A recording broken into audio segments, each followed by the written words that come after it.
This episode is brought to you by LifeLock. It's tax season, and we're all a bit tired of numbers. But here's one you need to hear. $16.5 billion. That's how much the IRS flagged for possible identity fraud last year. Now here's a good number. 100 million. That's how many data points LifeLock monitors every second. If your identity is stolen, they'll fix it. Guaranteed. Save up to 40% your first year at LifeLock.com/podcast. Terms apply. You see it to believe it. You see it in order to be able to use it in your life. So this idea of being a role model, they are watching, they're absorbing all of this. So, paying attention to what you are doing and how you respect people and how you make people feel special, how you honor people. Kids are going to take that in. So I can't stress it more that in order to teach respect, you have to show it to them first.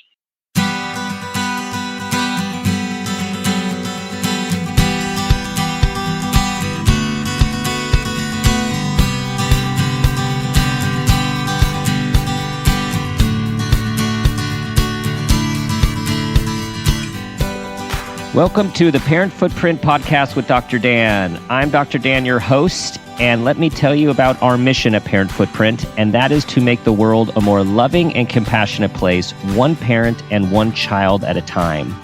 We believe the key to raising happy, healthy, and engaged kids is for us parents to seek the same in our own lives: happiness, health, and engagement. At Parent Footprint, we believe that awareness is the foundation for your vision of successful parenting, and with increased awareness and intention, we can be purposeful about leaving a healthy footprint on our children. Today's show is nanny advice, playtime, and childcare in the pandemic age with our guest, Florence Ann Romano, also known as the Windy City Nanny. Florence Ann is a dedicated philanthropist and former nanny who has always had a special place in her heart for children. She worked for over 15 years as a nanny, beginning as a mommy's helper at the age of 11. She shares her experiences in her book, Nanny and Me, which is beautifully illustrated for children making the transition from being cared for solely by their parents to having a nanny in their home. And we have a lot to talk about today. So with that, Florence Ann, welcome to the show. Oh, thank you for such a lovely intro. I'm thrilled to be with you. So the Windy City sort of gives it away. So now we all know where you are, right? And actually, even though Windy City is not how we got this nickname for the actual weather, but today it is very appropriate because it's quite windy and rainy here. And I recently did learn how let's just start there, because I don't know if I was one of the only people not to know that, because I've been almost blown away in your beautiful city at a few times. So I just always assumed that's the way. And then I learned recently there is another meaning. Tell everyone what the meaning of the Windy City of Chicago is. Yes, it actually refers to the politics in Chicago, that they kind of blow every which way, which I don't think in all the years that Chicago's been here that really has changed. I think it's as true today as it was then. So that's where we originally got the nickname. And then I kind of took it on as my moniker because I hail from Chicago. But I tend to like to think of the Windy City less politically and just more, isn't it just a beautiful place to live? I'm going to go with that one too, because that just is how I always thought about it. And it just feels better. It just feels better. Right. Okay. Right, it feels better. So you've been doing this you did this for a long time. So you were drawn to kids and to helping. And I'd love for you to tell us about your story. And the other thing that I'm thinking about is, at what point did you realize as a younger person that you actually have some skills to offer parents who are older than you? Yeah, you know what? That's a funny way of putting it in that perspective, offering advice to folks that were older than I was. As a young girl, I used to ask my mom to take me to the hospital to have my baby. And what I meant by that was to please take me to the toy store so I could pick out a baby doll. And then I would come home and I would make birth certificates for all my baby dolls. So I was baby obsessed from a young age when I was probably a baby myself.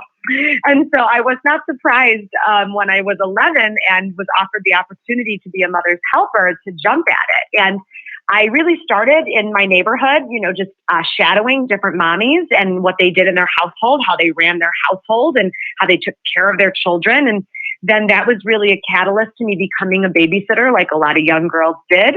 And then I became a nanny after that. It was really just a very natural evolution. And I nannied for everyone in my community, and then I would go to college and I would nanny for my professor's children, and then I'd come back to my original families in the summer. And it was, just my life. It really was. And I adored every minute of it. I learned probably the most important lessons of my life during that time. And then when it was time for me to retire from being a nanny, I always say, I use the Mary Poppins phrase, I stay until the wind changes.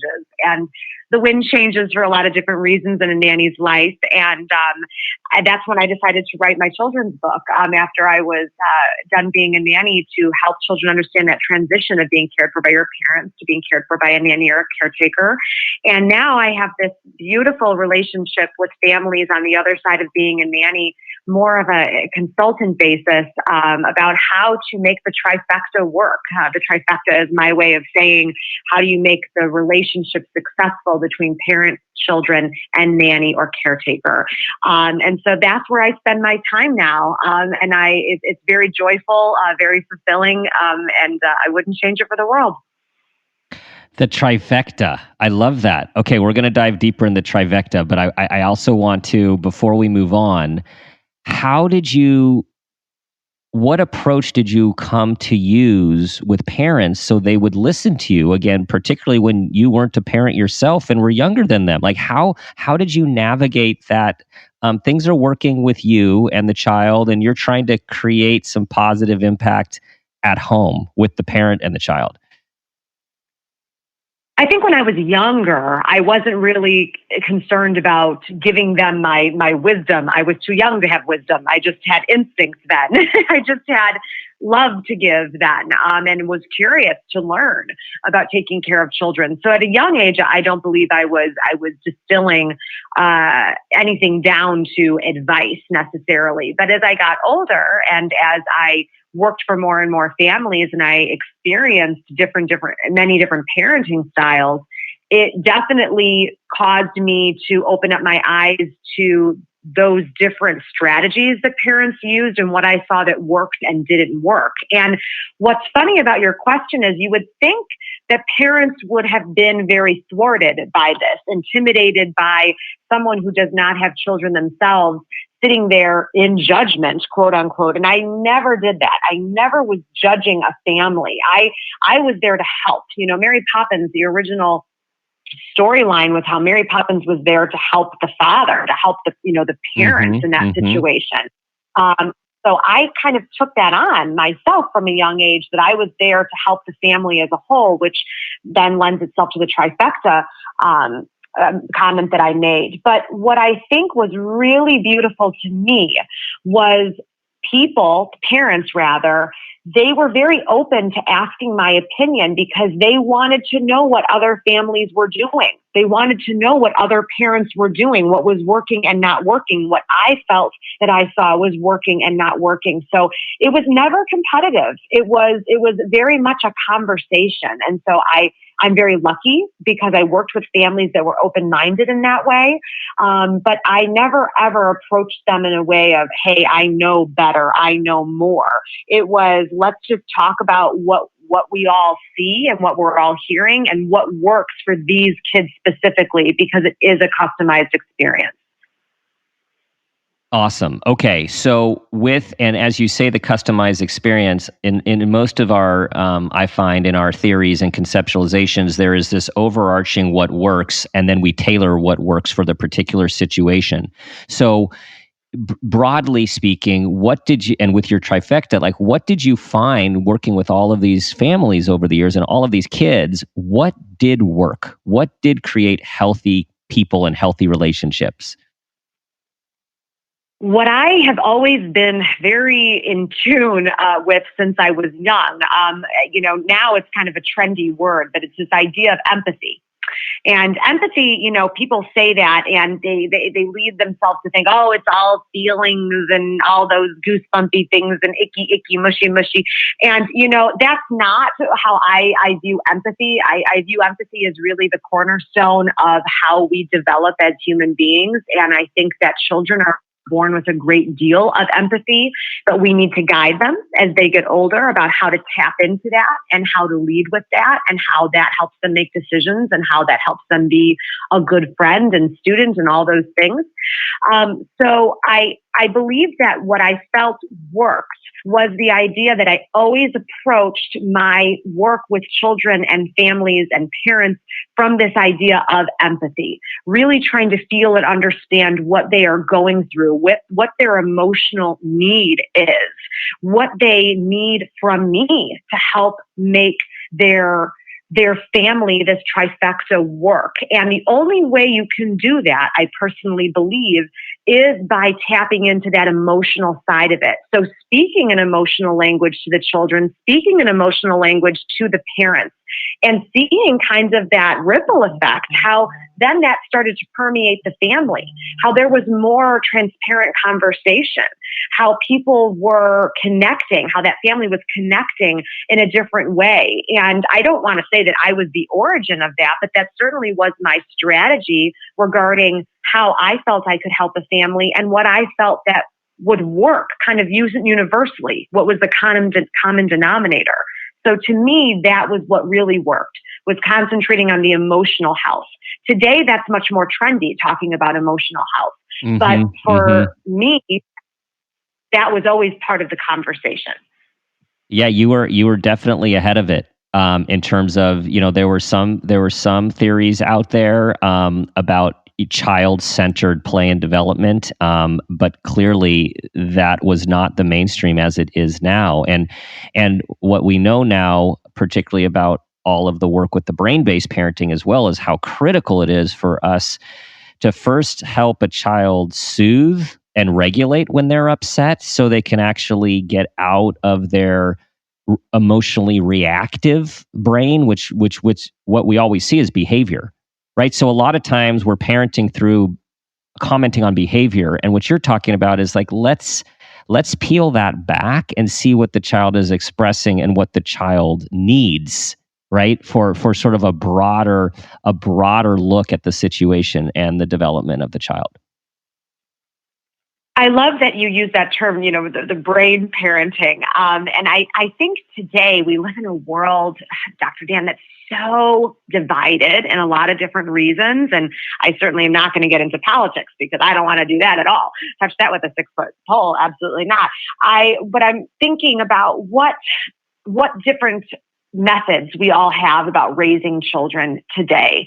And this idea that I think we live in a very polarizing world where it's the extremes of everything. It's either all this way or it's all the other way. And people have a really hard time living in that gray. And I actually think it's within that gray that you find the most progress, that you find the most balance. And I wish that we could do that more as a society, especially when it comes to parenting, because you see two things that happen. You're raised a certain way and okay, you go ahead and you raise your kids that way too. Or you're raised a certain way and you want to go completely the opposite way of that and you raise them in an entirely different way. And so, again, where's the gray? Where are we taking the things that we liked and using it and taking the things that we didn't like and losing it? I don't think that we do a very good job of that today. And it's really at the detriment of our children that we're not paying more attention to the middle. Totally agree. And what you're hitting on is just so aligned with the idea of a parent footprint, which is to choose the footprint we're leaving on our children by having awareness about where we came from, what we care about, what we like, what we don't like, and then engaging in behavior that's consistent with what our beliefs are, but from a state of awareness. So as you pointed out, a lot of people are parenting, we're all parenting from the way we were parented, whether it is exactly the same exactly the opposite. Or in many cases, it's often probably somewhere in between. Take what we like, change what we didn't. But with that, awareness is so key to knowing what we're doing and what we what we want to do, even before what we actually end up doing with our kids. And that awareness that you're speaking of is so important. I mean, awareness for everybody. And, everyone should have a general sense of awareness of themselves. But this idea of actually, peeling back the onion and what awareness are we talking about? Awareness emotionally, awareness mentally, awareness, spiritually, physically, all of those different things. And so, you have to do the work. I always say to families when they're hiring nannies or they're doing any sort of interview process with a caretaker, I say to them first, know thyself. You have to know what the values are of your home, what your values are. Until you know that, you cannot go out and hire someone to be an extension of those values. You have to do that work first in the home. So you're hitting exactly on what my value is as a caretaker. Yes. I'm agreeing with all of those awarenesses of mind, body, spirit, all of them. Okay, so tell us a little more about the trifecta, because I all of a sudden I had this visual. I'm very visual, and I had this visual schema in my head when you said that. So I think it could be helpful for people to think about this. So what is the healthy trifecta?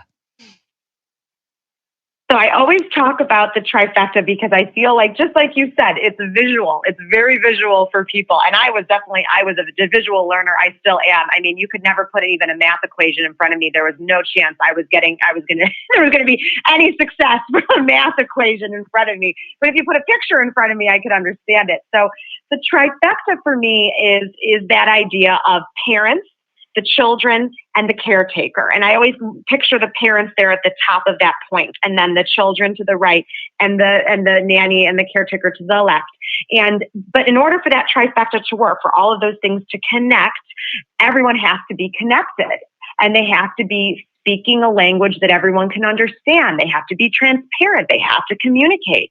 And so that's where it starts. In order to make a relationship work with a nanny or a caretaker, you have to acknowledge the fact that this is going to be a working relationship. Just like any relationship in your life, friendship, spouse, whatever it is, it takes work. And you are trusting somebody with your most precious possessions in your life, your children. Now, this nanny doesn't necessarily need to be a stranger. This nanny, especially today, can certainly be a grandparent or an aunt or an uncle or a neighbor or somebody you know. But it doesn't change the fact, no matter if they're a stranger or someone you know, that they need to be aligned with your values as a family. So that's where we're going back to this idea of knowing thyself. I'm asking that you, the parents, know thyself, but I'm also asking that you, the nanny or the caretaker, know thyself too. You can't go work for a family until you know what your values are and whether or not you're going to be able to align with that family. Now, there's a lot of different shades of this. You could hire a nanny possibly that doesn't have all your same values, but the values that they do have are things you want to expose your children to. So that's a positive. That's a perk of someone that maybe doesn't necessarily align, but complements. When I talk about making sure those values are aligned, again, it's this idea that you're all going to be on the same page regarding the upbringing of these children, because you are all role models for these children. But just like any role model, there are different shades of that, different versions of that. So allow for your children to be exposed to more than one role model in their life, to more than one person that's going to love them. They'll be better off for it. But it's that trifecta that makes that possible. That makes sense. And I like the idea of exposing, well, first of all, a few things. Exposing kids to multiple caretakers gives them more life experience. So important with the communication and the transparency, ideally, and the values, right? Knowing what your values are, knowing what your caretaker's values are. And they, like you said, they don't have to be perfect, but they need to overlap enough that they do not give mixed messages to the child, or of course are in opposition to what the parents, how the parents feel. Exactly. I mean, because, you have to remember that the nanny and the parent relationship, they have to be in constant communication. They have to be a unified front. regarding, what's going on in that home. Now, okay, maybe the kids get a little bit more junk food like they did with me when I was a nanny than they did with their parents, but that's okay. Those are little things. But, taking the child to a mass or a religious service that is not part of their value system, well, that's going to be a problem. If you're going to be imposing your own values in that way on children that are not your children, or vice versa. The parents are asking the nanny to go to a service that they don't agree with. So, you just have to be careful about making sure that you're on the same page. So we are recording this in the midst of most of us in the country being on a shelter in place. And so we want to talk about you have a lot of tips for us that are applicable to the situation that we are finding ourselves in, as well as they're also best practices for when we get back to our regular life or our semi-regular life. These are the same issues that we contend with. We're just more in an intensified way. And the first thing I want to ask you about is the idea of screens and electronic devices, which are sustaining us right now. And there is definitely a pull for people to be on them more than even usual. But you have some ideas about how to ditch these electronic devices in favor of some old school activities that are good for kids. Yeah, I always like to say that I'm old soul meets new school. And so I kind of try to combine those things together. But, we are living in a weird world today. And technology is our lifeline. So I am not going to sit here and tell parents to deplug or unplug or anything like that right now, because it's the way kids are learning. They're e-learning. They're connecting with family and friends. So screen time is a big part of the conversation, a big part of the survival skills right now. But once we do go back to some semi-normal way of life, I do anticipate there's going to be a lot of kicking and screaming about the fact that the screen time is going to go away. And in order to anticipate that, I guess all my personalities, Dr. Dan, I don't know. I personally think, who knows? I personally think that it's very simple. You'll know, from my Windy City Nanny advice, I always aim for simple. I don't like to overcomplicate things that don't need to be complicated. So this idea of unplugging, it's beneficial for lots of reasons. It lends itself to more quality time with your children. Though on the other side of this, you may be ready to push those kids out the door.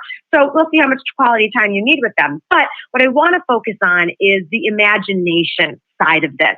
The creativity that comes from unplugging, and being able to use those imaginative skills in a really successful way that sets the children up in the future to be able to continue to tap into that imaginative play. I don't think we as adults do a very good job of imagining anymore, because we are so focused in on the logistics. But the people that you see out there, all these entrepreneurs, all of these innovators, even the people you see during this climate right now, making all those COVID tests or finding different ways to innovate technology so they can help humanity right now, those people are thinking outside the box. Those people are using their imaginations. Imagination is something kids are born with, but they need to be encouraged to use it and to cultivate it. So unplugging from technology is the best way for them to learn to do that imaginative play. So if you can go outside, which I totally hope that a lot of people can, and during in the next few weeks or months, you could do a neighborhood treasure hunt. If the kids are able to be together, even if they have masks on, a neighborhood treasure hunt is a great thing to do. It gets the kids involved, gets them out. You can throw an outdoor picnic or a tea party. You could even scout the neighborhood for the best trees to climb. Is that the oldest school thing you've ever heard in your life, climbing a tree? Old school. It's old school. You can create an obstacle course. If you don't want to take things outside, indoors, you can put on a puppet show. I used to put on plays when I was younger with my next door neighbors. We'd write full screen, full plays, and we'd put them on. It was hours. These poor parents would sit for hours and watch us perform like our version of, Wizard of Oz or whatever it was. And we had so much fun. And you could puzzles, or you can challenge each other in different crafting things, or different unplugging from technology. There are a lot of educational technology apps out there that you can play with partners, and that can actually help your imagination as well. You play dress up. You can have a scavenger hunt for random items throughout the house. You can bake. That's a great way for children to learn math skills. So there's tons of things that you can do that do not include technology that are very simple. And one of my favorite things I did when I was a child that I did with my nanny kids was we created this world called Chalktown. We would go outside and we would draw all over the driveways these towns, these very elaborate towns. I owned, of course, most of the shops. I had jewelry shops, and toy stores. Right, all of it. And we would set up like our bikes so it looked like a little road, and stop signs and stoplights. It was hours and hours and hours of fun. And then the rain came, washed it all away, and then we had to rebuild the town. So, I mean, it was the best thing ever. And my nanny kids loved it when we did it when we were younger. And it was so imaginative. It was working on their motor skills. I mean, there were so many perks to doing something like that. So remember to keep it simple. It doesn't have to be, the most grand idea in the world. And I also want parents to remember something. Children do not need to be entertained every second of the day. They need to learn independent play, and it's not your job to entertain them constantly. You have to give them the opportunity to learn to entertain themselves, just like you were talking about self-soothing. Kids need to learn to do that too. So you need to be kind to yourself, parents, about, especially during this time where you think you need to be entertaining them every minute. I'm really glad to hear you say that. And that brings up a question for me, because so in my experience, with my own kids, with all my clients over the years, and with the parents that I work with, it seems to me that the idea, so being bored is that's a thing that everyone has to reckon with. And there's that saying, if you're bored, you're boring, figure it out.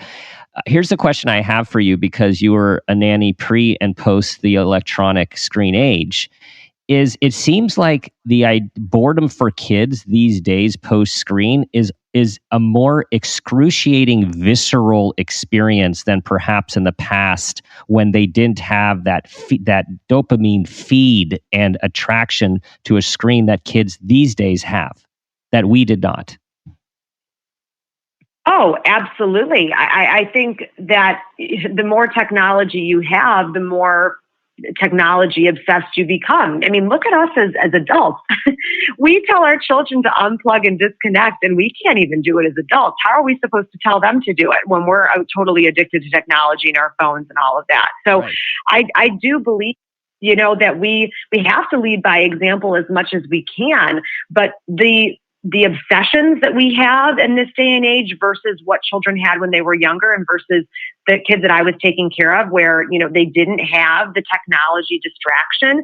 We did have to be more creative. They did have to learn to play on their own or figure out how to entertain themselves and things like that. And I'm not saying the children today are worse off because they're not doing that. But I do think we have to show them the other side of the coin. Children aren't just going to know that now because they're raised in this world where this is all at their fingertips. So it's your job as the parent or caretaker to make sure they're exposed to different ways of learning and entertainment and fun and all of those things. It doesn't just happen naturally anymore now. We need to encourage it. And you have found over the years, and will continue to contend, old school playtime works. Kids still have fun. We just have to create the space for them to investigate this imagination and creativity, so they develop that aspect of themselves as well. Absolutely. Beautifully said. We have to give them that arena to be able to do that. And it doesn't mean you have to sit down and play with them the whole time, but you have to set up the world for them. Set up the world for them to build it. That's what you're doing. And if you do, your children are going to be better off. And this is also reminding me of a previous podcast we had with a media screen expert, who was talking about how much it is on us parents to think about how we are training our kids, in the sense, like, when we would go ourselves to restaurants or with our kids before technology, and they'd color on a placemat. We would play a game. We'd look at this thing on the wall in the restaurant. Let's go for a walk while the food's coming, and then nowadays it's so easy to give a phone or an iPad. Right. So it's like we don't always realize we're inadvertently training something away that we don't necessarily want to be doing. Exactly. I'd also like to mention that I think that technology, I'll never condemn it, because I think it's fantastic. And I think there are so many ways to learn via technology, but it's just the idea that I'd like to go back to balance. It's just balance. It's about moderation. Everything in moderation. That old adage is actually very, very true and continues to be true, but we have a really hard time exploring that and accepting that, because like I said, we live in a very polar world where it has to be all or nothing. So what I want parents to take away from this is not the idea that you can't utilize technology and that technology isn't a great escape for all of us, and children included. It's just the idea that you have to remember things that worked for you growing up that would also be fun for your children, and also opening your eyes to how technology can help you educate your children today and create a beautiful playground for children today in different ways. Make it a positive thing. Technology can be used in a positive way, but it's about the consistent discipline you as a parent have regarding the rules that are in place regarding technology. And you kind of have to do that. You have to think about what the rules are attached to the technology. And a nice segue or related concept to this is, what do we do when kids are disrespectful and reactive or inappropriate? And the reason I'm saying this is a segue is most of us know that having a child get off of technology can be one of those triggers for a variety of reasons. But so just in general, what is your experience, and what approaches do you use and suggest when kids and teens are being disrespectful? It's hard because disrespect, I think, comes from a lot of different places, depending on what the child may emotionally be going through. But I also am old school when it comes to, I don't put up with it. I don't think anyone should be putting up with it. And I also think that today's world, we live in an interesting time, because we have given children the idea that they are equal to adults. And I've noticed this over the past few years, and I don't like it at all. I feel that children have lost this degree of respect for adults that I was raised with. Everyone was Mr. and Mrs., you never backtalked anyone, that sort of thing. And children today seem to think that they don't need to have that sort of respect for someone who is their superior. And so whether or not it is a friend of your child who is acting disrespectfully in your house, I believe you address that. I believe there are rules of your home that these children have to operate under. And if they are not, then they are going to be called out on their behavior. And maybe that's going to get you in trouble with their parents. Well, so be it. Because I think you should be able to go to that parent and say, hey, this is what they did, and that's not tolerated here. So that's kind of an overarching feeling that I have about all of it. But I also want to talk about the idea of the effective communication during this with disrespectful children. You want them to be able to express how they feel to you, and you want to be able to express how you feel, but you don't want to take it to this explosive level.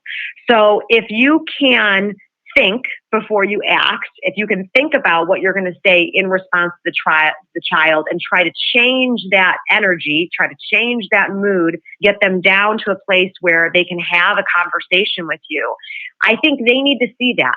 They need to see that in order that you don't need to shout or yell in order to make your point. You don't need to call someone names to make your point. You have to teach them a constructive language for expressing how they feel. But it starts with you. They're going to watch how you react to people, how you react to watching the news, how you talk on the phone to your friends, how you talk to your spouse. They're going to absorb that. And then you wonder why you see them acting out in certain ways. Well, you have to look at the environment sometimes. What are they learning about stress and managing stress? And that's where this effective communication really needs to come in. Oh, awesome. You just covered so many things there. So first of all, I heard the audience cheering.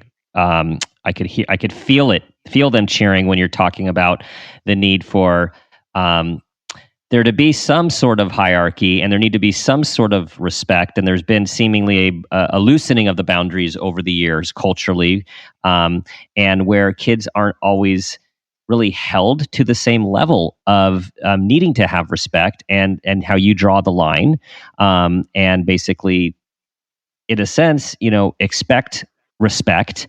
What I will also say is, just as I can tell about how you are, is we know that a lot of kids don't respect people they don't respect, right? So we know that we adults have to act in respectful ways, and like you said, lead by example to earn the respect, as opposed to just demand it when we're not being respectful towards kids. Would you agree with that? 1,000%.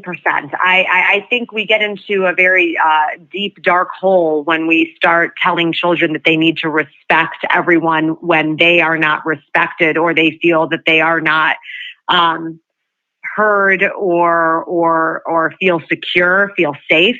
It's so hard raising kids, right? It's so hard because you're trying to think, 20 steps ahead about how this is going to affect them.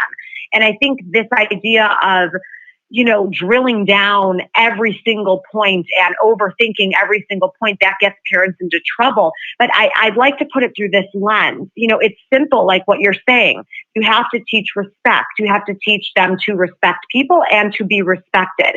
Now you peel back that onion. What does it mean to have self-respect? And how do you talk about that to your children based on their age, based on their level of comprehension? And then how do you teach them through example what respect looks like, or what kindness looks like, or what compassion looks like, all of these things. But the common denominator is that it's a visual learning experience, which I think you and I both would love, that you have to see it. You see it to believe it. You see it in order to be able to use it in your life. So this idea of being a role model, they are watching, they're absorbing all of this. So, paying attention to what you are doing and how you respect people and how you make people feel special, how you honor people. Kids are going to take that in. So I can't stress it more that in order to teach respect, you have to show it to them first. Absolutely. You're so spot on. As you're talking, I'm thinking about the different ways we can go here. And what I'm thinking about is, if we bring it now, you're giving us so many good ideas for just best practices for regular life. What advice do you also have for people in this time, which is more pressured, less space, everyone's together all the time. We're not certain exactly when we're going to get out and what format to go back to our semi-normal. What advice are you giving to parents and caretakers? Yeah, survive. Survive is my advice right now. You really do have to be patient. You have to be kind to yourself. You have to let a lot go. The hardest thing I think for parents right now is this e-learning, and we don't know how long the e-learning is going to go on. Mm-hmm. But I want to stress to parents, teachers are going to get them back on track. Every child is in the same boat. Every child is in the same boat right now. So if you can't get it all done, things are going to have to fall to the wayside, and you just have to be okay with that. Because you know what? To me, the most important thing right now is the mental health of you, the parent, and the children. That is what's going to get you through right now, is being mentally healthy. And maybe that's more giggles than math homework. Maybe that's more bonding, more emotional conversation than, learning those 10 vocabulary words. I am not saying that homework is not important and school is not important. Absolutely not. Of course it is. We want to keep our kids moving forward as much as they can. But the work that's being done in that house right now, that's the most important work to me regarding the entirety of you, the parent, the entirety of the child. So keep that emotional and mental health intact, and everything else can be an extension of that. But if you are not emotionally healthy, mentally healthy, then everything else is going to combust too. So start from that. That's the place of origin for now. And that's my advice to you parents right now, is focus on that. Focus on the love and security of that house right now and getting through it versus the logistics. It's so good to hear you say that, and it's validating for what I've been talking about with my clients, even as of yesterday. These kids are there. A lot of them are disengaged because the format is not meaningful, and different schools and different teachers are doing it differently. Some are really staying connected to their students. Some are not. No fault of the students, but just whatever the format is. And this is temporary. And so I completely agree with you that number one is emotional health of the family. And we don't need increased meltdowns over schoolwork or more negative feelings about schoolwork. It's like, yes, we do need some, to have some rhythm, some routine, have expectations, but for the guiding principle to be, how are you doing as parents? What do you need? And how are your kids doing? It gets back what you were saying to empathy, right? Like what is the child going through right now that might be producing some of the behavior which is making things a little more difficult? And that's a great point. This idea of what is the child feeling? I always talk about one of my 3 prongs with Windy City Nanny is I always talk about building your village, letting love in, and asking for help. Those are the 3 things that I think we need to work on together, in kind of my work with parents and families and nannies. But what I want to mention about the village aspect is, we talk about parents needing their village, and right now their village has been ripped away from them in a physical way. But maybe they're still, you're still talking to your friends on the phone, you're still Zooming, you're still doing all of these things. Maybe they're not there to help you though. But think about children. Children have a village too. They were ripped away from their village when school closed. Their friends aren't there to play with. So I think we need to be very, very cognizant and compassionate with our children about the fact that they are handling emotional things that is a first for them. And they don't necessarily know how to express it. They just have feelings. They don't know why they feel them, but they feel them. They're anxious, they're this or that. So this idea of empathy, of understanding the origin of your child's feelings is so important right now. And knowing that there is an emotional toll being taken, children are taking right now. So, I know parents are thinking about what their emotional toll is, but remember that kids are not exempt from that either. And we need to make sure that we're having a conversation with our kids about how they're feeling more than we ever have right now. Exactly. Okay. Florence Ann, we are ready for the parent footprint moment question. Okay. Here we go. Tell us about a time that you became aware of yourself as an individual or a parent, and that new awareness had a positive impact on your child. So since I don't have children of my own, but have many, many, many nanny kids out there that I still stay in touch with. Yes, you do. I will bring you back to a time when I was a young nanny, and a little girl that I nannied for had parents that were very, very tough on her academically, very, very tough. And one night she left the table after dinner and went upstairs, and something was wrong. She was gone a little bit too long. And so I went up there and knocked on the door, and I heard her throwing up, and she let me come in, and I sat down on the floor next to her, and she just opened up, just a waterfall of emotions. I can't do this. It's too hard. Oh, I can't. It's too much pressure. I can't. And I just watched her crumble, and we laid there on the bathroom floor, and she opened up to me about how she was feeling. And later that night when her parents got home, I went home, didn't say anything to them, but I knew I needed to approach the parents. I knew I needed to confront them, but not aggressively, not in a judgmental way, not in an aggressive way, but I needed to help fix this problem because I couldn't watch her suffer like this anymore. So the next day I sat down with the parents and we had a very constructive conversation where I told them what I witnessed and that I wanted to work with them to try to find a way to make it easier on her. They thanked me for bringing it to their attention because oftentimes nannies and caretakers see things that parents don't. We have a window into their world that sometimes they don't. And I kept the trust of the child that I wasn't going to go and paddle on her necessarily to her parents, and kept the trust of the parents saying that we need to work on this together, but not embarrass her, make her feel ashamed about opening up to me because I need to have that trust with her, but we need to work together to fix it. And we did.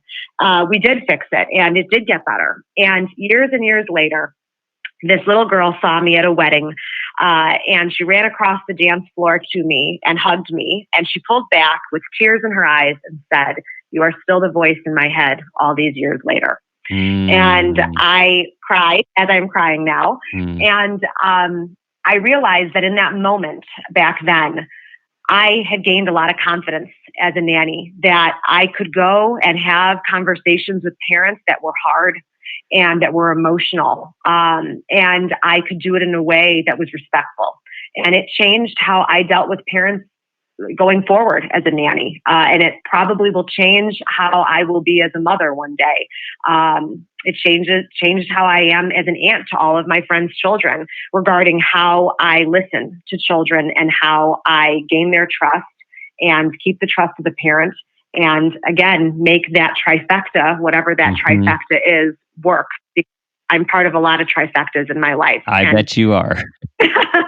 Well, I'm blessed for that, but my goal is always to make sure it's, I'm doing my job to make sure everything's connecting and everything is working well. So that was a turning point for me, for sure. Thank you for sharing. That is such a great story. And I could just see your underpinnings of transparency and communication, in the trifecta. I mean, there it was right there, at play, and what a long lasting impact it has had on that child, now adult's health, like mental health. So important.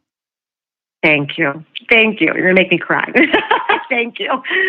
All right, Florence Ann. Well, thank you for sharing your wisdom with us. You have tons of wisdom.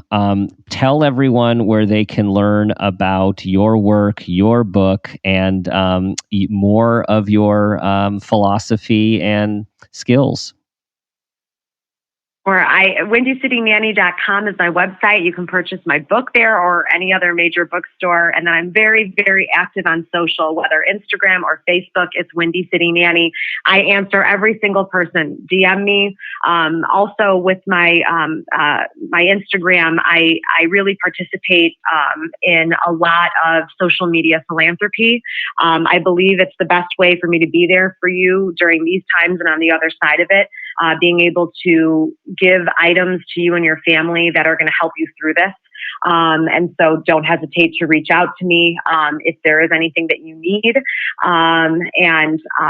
I just want to be able to be there for you in whatever way I can be to help you and your family be as successful as you can be.